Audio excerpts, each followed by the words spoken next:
Good morning, students. Now we are studying your class 10 social science, First World War. Today we will study about complex international treaties. Treaties का मतलब संधियाँ. Complex international treaties मतलब जटिल अंतर्राष्ट्रीय संधियाँ. Tension was building up between European countries by the end of the 19th century, and the powerful countries felt that sooner or later war was inevitable. Inevitable यानी जो चीज़ ज़रूरी है और होने वाला है भविष्य में, ऐसा दिख रहा है कि कोई आप घटना होने वाली है. क्या हुआ कि 19th century tension was building up between European countries by the end of the 19th century. End of the 19th century यानी 19वीं सदी के अंत से ही यूरोप के देशों के बीच तनाव बढ़ता जा रहा था. Tension was building up. Building up यानी टेंशन वाज बिल्डिंग अप यानी तनाव बढ़ता जा रहा था और सारे महत्वपूर्ण देश एंड द पावरफुल कंट्रीज, महत्वपूर्ण देश या यह मानकर चल रहे थे कि देर सवेर युद्ध होने ही वाला है. और लेकिन युद्ध में वे अकेले ना पड़ जाए, यह सोचकर लगभग सारे देशों ने अन्य कुछ देशों से गुप्त संधियां कर रखी थी. Now what happen, none of them were keen to fight a war on their own, so they signed secret treaties. Secret treaties यानी गुप्त संधियां with one another. A primary condition of these treaties was that if one country was attacked, its treaty partner would come to its aid. Aid यानी सहायता. उनमें से कुछ ऐसी शर्तें थी कि यदि एक देश किसी दूसरे देश से युद्ध करता है तो दूसरा देश उसकी मदद करेगा. The following treaties laid the ground for the outbreak of the First World War. उदाहरण के लिए प्रथम विश्व युद्ध में निर्णायक भूमिका निभाने वाली कुछ संधियां इस प्रकार थी. First, triple alliance. Triple alliance, triple यानी तीन, जहां तीन होते हैं, त्रिदेशीय संधि. ट्रिपल अलायंस, अलायंस यानी संधि, अलायंस संधि. treaties. This treaty between Germany, Austria-Hungary, and Italy came into force in 1882. 1882 यानी सन 1882 में जर्मनी, ऑस्ट्रिया हंगरी और इटली के बीच यह संधि हुई. It stipulated that if any of the three signatory countries was attacked by France or Russia, the other two countries would come to its aid in the ensuing war. यानी कि इसके अनुसार अगर इनमें से किसी भी देश पर फ्रांस या रूस द्वारा आक्रमण किया गया तो बाकी दो देश युद्ध में उतरकर उसकी सहायता करेंगे.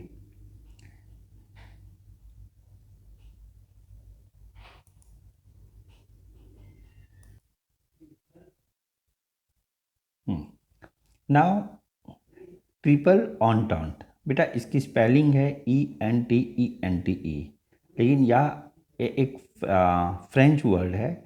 इसका मतलब होता है अंडरस्टैंडिंग. ENTENTE, right. इसको ऑन्टॉन्ट पढ़ते हैं.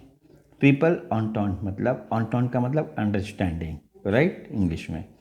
What happened? France and Russia were uneasy about Germany's growing might and belligerence and were also wary of the Triple Alliance.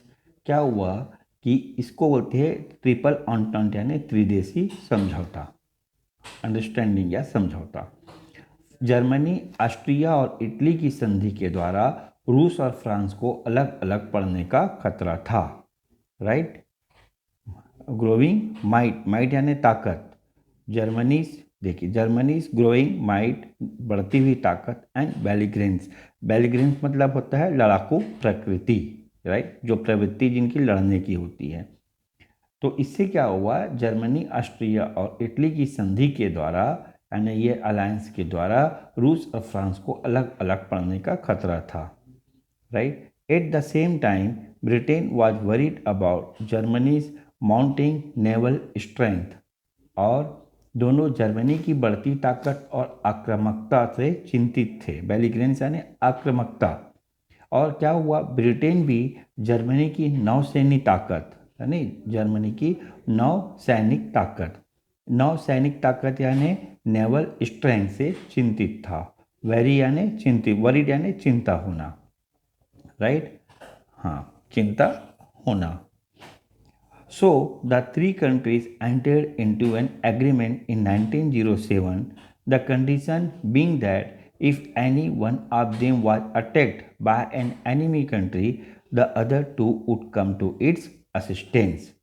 अतः क्या हुआ, ब्रिटेन, रूस और फ्रांस ने मिलकर एक अंडरस्टैंडिंग या समझौता या एग्रीमेंट 1907 में इस शर्त पर किया कि यदि उनमें से किसी एक पर कोई अन्य देश आक्रमण करे तो एक दूसरे की मदद करेंगे। Apart from these two treaties, Germany also signed an agreement with the Ottoman Empire in which Turkey promised to come to its aid if Russia attacked either Germany or Austria, right? इसके अलावा Germany ने तुर्की साम्राज्य से एक समझौता किया कि अगर जर्मनी या ऑस्ट्रिया के विरुद्ध रूस युद्ध में उतरेगा तो तुर्की जर्मनी का साथ देगा, right. Similarly, Russia entered into an agreement with Serbia that stipulated that Russia would come to Serbia's aid if it was attacked by Austria। और दूसरी ओर रूस ने क्या किया, सर्बिया से समझौता कर रखा था कि अगर ऑस्ट्रिया उस पर हमला करे तो रूस सर्बिया की सहायता करेगा। This complex web of treaties that the countries wove, ये ओव जो है सेकेंड फॉर्म है वीव यानी बुनना का, to protect them self divided Europe into two camps. इस प्रकार हम देख सकते हैं कि सारे समझौतों के जटिल जाल, कॉम्प्लेक्स ट्रीटीज यानी कॉम्प्लेक्स ओव यानी वीव जाल यानी जटिल जाल बुनकर बैठे थे सारे देश समझौते की, और पूरा यूरोप दो बड़े गुटों में बटा हुआ था। गुट यानी कैंप में बटा हुआ था। One alliance was led by Germany and other by Britain. एक तरफ जर्मनी और दूसरी तरफ ब्रिटेन के नेतृत्व करने वाले देश थे। Tension kept building up between the alliances, और दोनों गुटों के बीच तनाव बढ़ता जा रहा था। It was in this volatile situation that the Archduke of Austria and his wife were assassinated, right? इसी बीच सर्बिया में राष्ट्रवादियों ने ऑस्ट्रिया के राजकुमार व उसकी पत्नी की हत्या कर दी।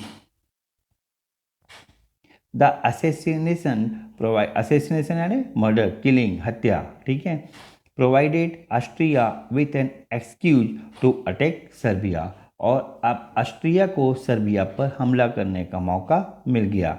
रसिया entered the war to support Serbia while Germany came to the aid of Austria, और रूस सर्बिया की मदद के लिए युद्ध में उतरा तो जर्मनी ऑस्ट्रिया की मदद के लिए तैयार हो गया। नाउ बेटा these are all about the complex international treaties during that time. We will continue in our next video lesson.